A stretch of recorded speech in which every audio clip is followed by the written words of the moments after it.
Mesdames, Messieurs, bonjour et bienvenue sur notre chaîne YouTube. L'information vous place au sommet du monde. Alors, si vous êtes nouveau, abonnez-vous et cliquez aussi sur la cloche de notification pour ne plus rien manquer. On commence. Eh bien, très chers auditeurs, du côté du Mali, le Conseil de sécurité de l'ONU a tenu mardi, à la demande de la Russie, une réunion informelle à huis clos sur le Mali, au lendemain de l'annonce par ce pays d'une rupture de ses accords de défense avec la France, selon les diplomates. Le Mali a récemment exprimé ses inquiétudes concernant les violations de l'espace aérien par les forces étrangères et nous pensons qu'il est important d'en discuter au Conseil de sécurité, a indiqué avant la rencontre Anna Evtinieva, ambassadrice russe adjointe à l'ONU. Cette réunion est une bonne occasion de discuter de la situation là-bas.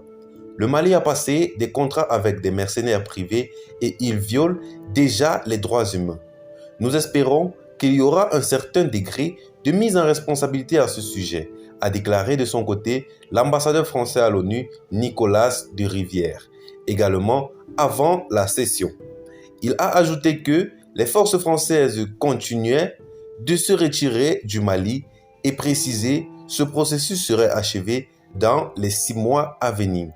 Interrogé pour savoir si ce retrait pourrait être accéléré, il a répondu, je cite, « Je ne crois pas, nous le faisons de manière très ordonnée et en très bonne coordination avec les forces armées maliennes. » Fin de citation.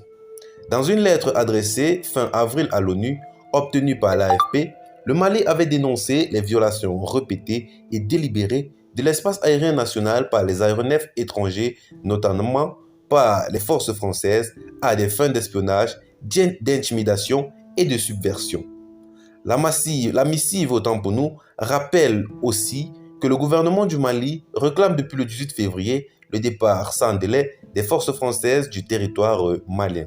L'adjoint au pouvoir au Mali a annoncé lundi soir rompre les accords de défense avec la France et ses partenaires européens, nouvelle manifestation de la dégradation des relations entre Bamako et ses anciens alliés dans le combat contre les djihadistes.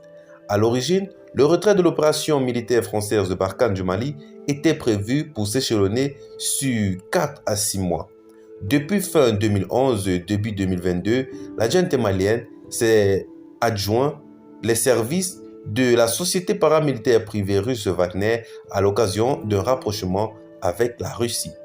La demande de réunion du Conseil de sécurité par la Russie survient alors que cette instance doit décider en juin de renouveler ou non sa mission de casque bleu au Mali, forte de quelques 14 000 militaires et policiers.